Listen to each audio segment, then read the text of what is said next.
Aí acabei achando o livro, aí encomendei, nem tinha, tive que encomendar, chegou, eu li, gostei muito, o cara viaja pra caralho. Não me lembro muito porque eu já li, deve ter uns, será 3 anos, mas já tem bastante tempo.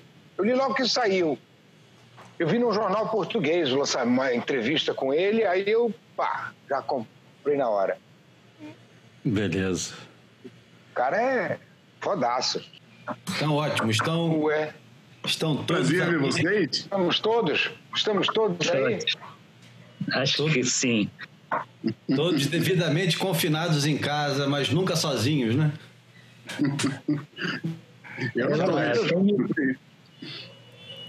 Bom, vamos tentar organizar de maneira que cada um fala de uma vez, para não ficar muito samba do crioulo doido. Esse é o Boia número 44. Dessa vez eu já vou direto ao assunto, porque o nosso convidado especial hoje é o Gonçalo Cadilli.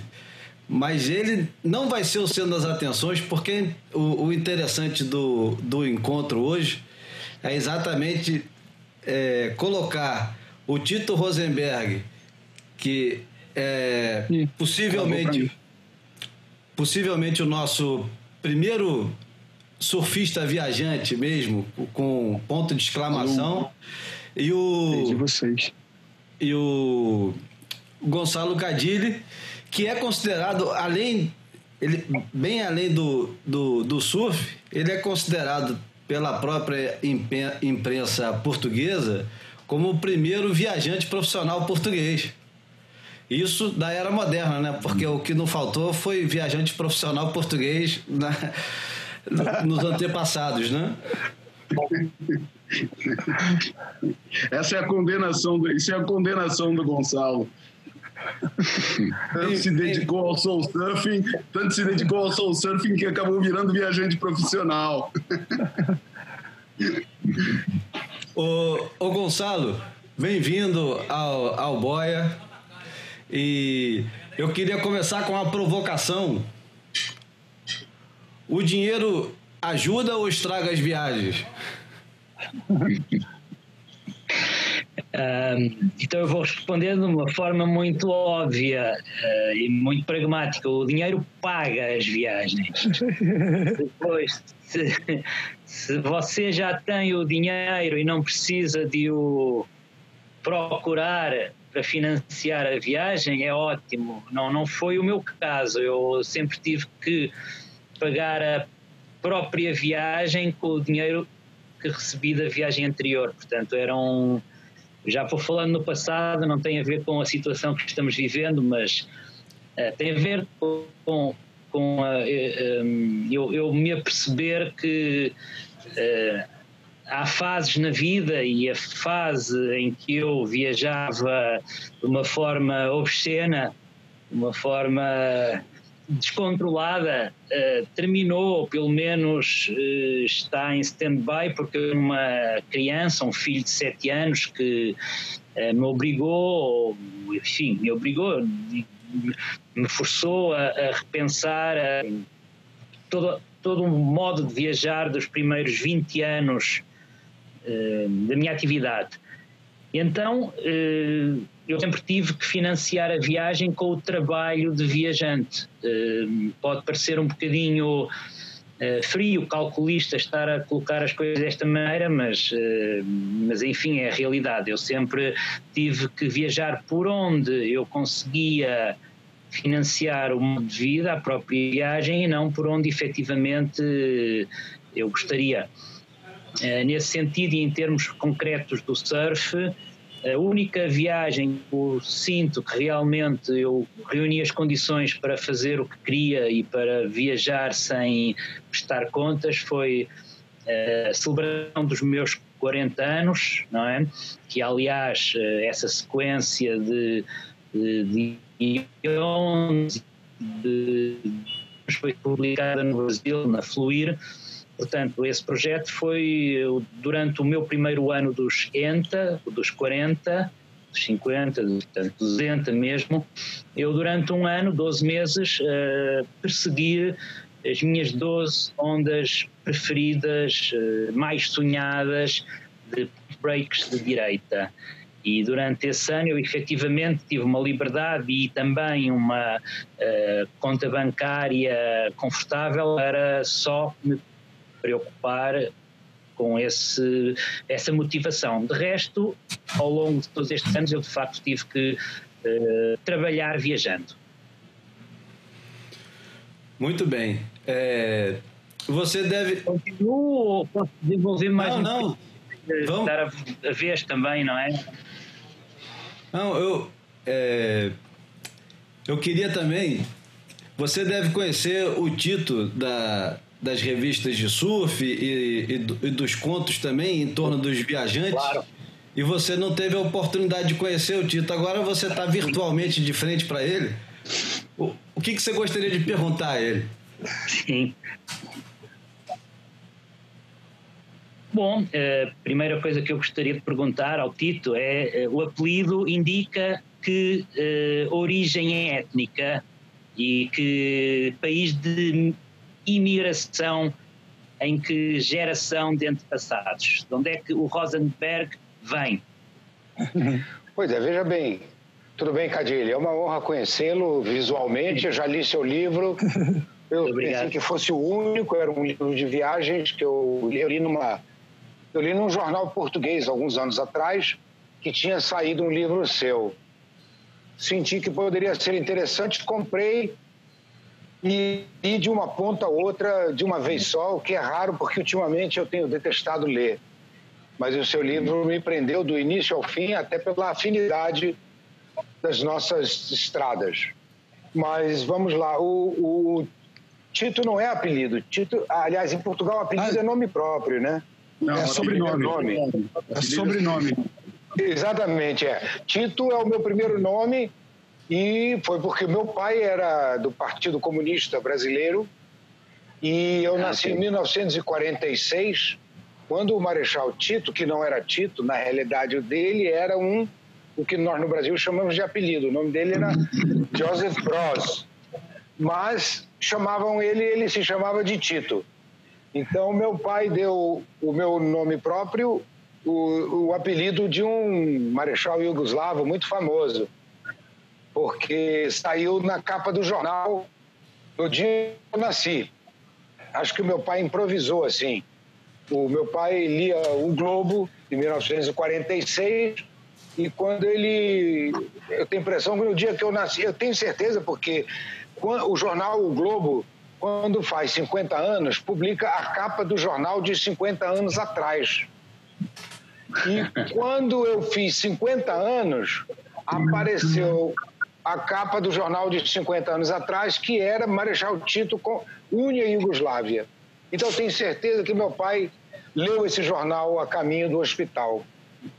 Então, ele me deu esse nome Tito em homenagem ao grande unificador iugoslavo, que tornou-se um grande filho da puta e que acabou sendo um exterminador em massa, né? Um cara também era muito cruel. E Rosenberg vem da família ucraniana. A minha família, por parte de pai, vem da Ucrânia. Meu pai é o primeiro brasileiro dessa família de ucranianos. Como a minha mãe é a primeira brasileira de uma família de portugueses de Trás-os-Montes. Então eu tenho essa mistura ucraniana-portuguesa que eu gostaria de explorar melhor, tanto o lado ucraniano como o lado português. E talvez por isso eu tenha tido essa sina de viajante, né? Porque o judeu tem sempre aquela coisa do judeu errante. O pai não era judeu, ele era ateu, como todo comunista que se preze, mas gostava muito de viajar. E estava sempre fora quando as coisas importantes da família aconteciam. Ele arranjava um jeito de fugir, escapar e visitar um cliente na Europa, nos Estados Unidos. Então, ele era o judeu errante. Eu acho que eu peguei dele essa coisa errante. Mas os portugueses também viajaram muito. Então, essa mistura de português com ucraniano, eu tenho a impressão que deu o sangue do viajante. E aproveitando que você falou dos judeus e perguntou sobre a origem do Rosenberg, ou Cadilho, você começa uma conferência ou uma conversa, que eu achei outro dia no YouTube, de maneira brilhante. Eu queria que você reproduzisse aqui, que você começa a falar de viajar dentro de Portugal, citando 5 respostas de judeus, não é isso? De judeus famosos. Sim. Bom, isso é uma resposta que eu tenho pronta quando me perguntam o que é que tanto viajar me ensinou, o que é que eu aprendi com tantos anos e tantos países por onde passei. Eu acho que a minha resposta devia ser a resposta de todos os que tiveram a sorte de viajar extensivamente, mas claro, nem sempre é assim. Cada viajante retira aquilo que sabe retirar da viagem. Mas então eu costumo responder que viajar assim, de forma independente, solitária, ensinou-me a respeitar, obviamente, opiniões diferentes da minha, e sobretudo ensinou-me a relativizar. É essa a palavra mais importante de toda todo este tema, é a capacidade de nós relativizarmos a nossa opinião, não tomar como dogmática, como absoluta, mas sim relativizar. E antes de eu dar esta resposta, contextualizando, costumo então contar essa anedota de o que é que os 5 judeus mais importantes da história disseram. E então Moisés disse: a lei é tudo. Cristo disse: o amor é tudo. Marx disse: o capital é tudo. Freud disse: o sexo é tudo. Einstein disse: tudo é relativo. E daí, com esta pequena brincadeira, eu chego à resposta que antecipei, neste caso, de vos dizer que realmente tudo é relativo, e essa devia ser a grande lição que se aprende a viajar. De facto, não há num planeta redondo, não há centro nem periferias, tudo é centro, tudo é periferia, não há religiões absolutas e outras menores. Há, isso sim, a capacidade de nos colocarmos no ponto de vista do outro e relativizarmos o nosso próprio ponto de vista. João, você foi o primeiro a dar, a emprestar o mundo do surf. Aliás, não foi o primeiro, né? Porque o Cadilho já tinha contribuído para outra revista antes, não é isso? E aí acabou indo parar na Surf Portugal. Ele pode confirmar a ideia. Grande reportagem, com certeza.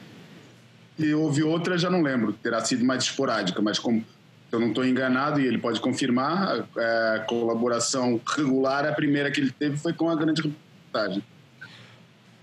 O que aconteceu com a Surf Portugal? Depois você pode aproveitar e responder tudo de uma vez só, Cadilho. Mas o que aconteceu com a Surf Portugal a partir da entrada do Cadilho? Pergunta para mim, né? Sim. Eu estou tão bem aqui, só escutando de carteirinha esse ping.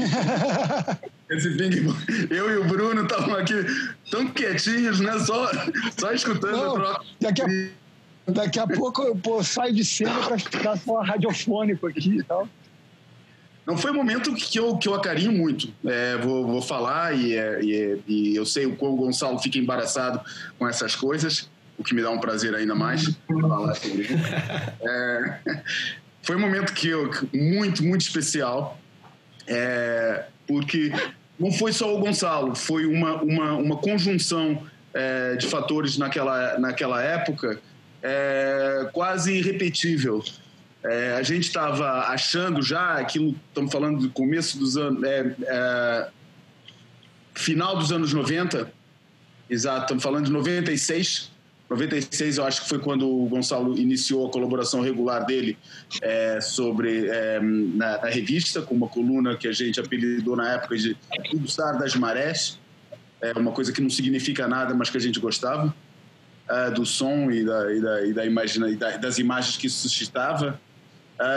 E foi um momento super interessante, porque nós tínhamos passado a revista mensal e tínhamos quase a certeza que ia falir.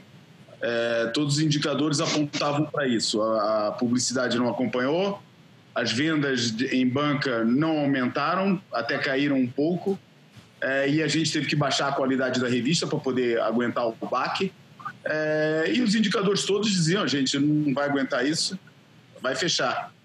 E então a gente se deu ao luxo, e o curioso, a tal conjunção de fatores, implica, o que eu falava é a conjunção humana, porque não só o Gonçalo começou a colaborar com a revista, como entrou nessa época um designer gráfico chamado Mário Feliciano, que vinha com uma informação e que mais tarde veio a se tornar o que ele é hoje, né? Que provavelmente, se não é o maior, porque esse absolutismo é sempre difícil, mas com certeza é um dos maiores desenhadores de fontes do mundo. Na época o Mário vinha com a cabeça fervilhando. O Mário Feliciano vem de um grupo que é o Grupo das Caldas da Rainha, que cursou a Antônio Arroio, que é o Liceu das Artes em Portugal, que é a Escola das Artes em Lisboa, e é uma turma toda das Caldas da Rainha. O irmão dele, que é um dos maiores artistas contemporâneos de Portugal hoje em dia, e mais uma série de outras pessoas, Rui Toscano, Pedro Portugal, enfim, uma série de criadores do qual o Mário fazia parte pelo lado da música, mas também pelo lado do design gráfico. E eles vinham com umas ideias muito, muito na frente. E naquela época, eu vou falar, do final dos anos 90 até o começo dos anos 60, ninguém tocava Surf Portugal em termos de design em Portugal. Nenhuma revista pensava o design da jeito que a gente fazia, nenhuma revista tinha as referências que nós tínhamos, não só pela questão da devoção que o Mário tinha, a turma do Neville Brody e de uma revista que era agora eu estou esquecendo do nome dessa revista de design, mas era uma revista casca grossa, da Emigré, a turma da Emigré, mas também porque tinha aparecido o David Carson fazendo a Surfer, que foi uma revolução no design mundial, e junto disso veio o Gonçalo trazer uma qualidade literária que a Surf Portugal não tinha. Eu e o Gonçalo trocamos muitos, né? Eu nem lembro, o Gonçalo talvez possa me ajudar, eu nem lembro se a gente trocava fax ou se já era e-mail. Eu sei que a gente trocou muita correspondência antes de iniciar a cobertura, porque foi sempre muito interessante as nossas vivências, as nossas visões do surf. O Gonçalo tinha uma visão muito mais purista do que a minha. Ele era uma pessoa que criticava muito a comercialização do surf, e eu não conseguia evitar de estar num lado em que, compreendendo os argumentos dele, vivia dessa mesma comercialização. No fundo, tudo que fazemos é comercialização. E nós trocamos muitas mensagens antes disso, e trocávamos bastante também, independentemente das crônicas, porque ele queria saber como é que estava sendo, sugeria novos temas, etc. E falávamos bastante. Eu até brincava com ele que um dia as nossas conversas iriam ser publicadas pela editora Gallimard, lá de França, Conversations sur Homme et Vague. Era o nome mais pomposo que eu conseguia arrumar para essa besteira, mas eram muitas as nossas trocas de correspondência nisso, e eu sentia a revista, obviamente, era inescapável. Eu vou falar, eu acho que a maior influência acabou sendo operada em mim. A partir do momento em que o Gonçalo começou a publicar na revista, aquilo estabeleceu para mim um patamar de escrita que eu não tinha antes. Eu antes estava livre, e de repente me vi confrontado com alguém que escrevia muito melhor do que eu, e que me obrigou a um esforço muito grande para tentar manter o nível. E eu acho que algumas das melhores coisas que eu escrevi até foram nessa época, porque estava com muito pouca consciência de mim, só estava pensando na forma da escrita e no conteúdo, e procurar manter o nível que o Gonçalo nos permitia.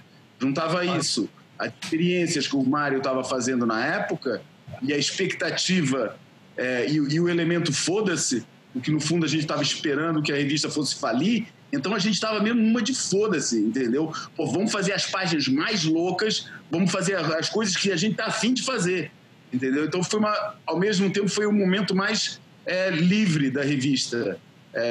Eu tinha dúvidas se o nosso público alcançava o que o Gonçalo estava escrevendo. Eu tinha dúvidas se o nosso público compreendia o design gráfico que o Mário estava imprimindo. E no fim de contas, se não tivesse, foda-se. E então por esse lado foi muito livre, foi um momento muito livre, mas extremamente criativos. Algumas das páginas que eu mais me orgulho de ter feito nos quase 30 anos da história da Surf Portugal foram feitas nesse período que foi de 96 a 98, mais ou menos. Depois a colaboração do Gonçalo prolongou-se durante muito mais tempo, sobre outras formas, sobre outros formatos. A revista deu a volta, entrou na sua fase mais lucrativa, mais próspera. A gente aumentou as coisas, enfim, e foram outros caminhos. Mas aquele momento, com a ameaça da falência em cima de nós e o turbilhão criativo entre as pessoas que estavam fazendo aquilo, foi uma fase muito interessante e uma das fases que eu mais acarinho nas memórias do trabalho que a gente fez na Surf Portugal.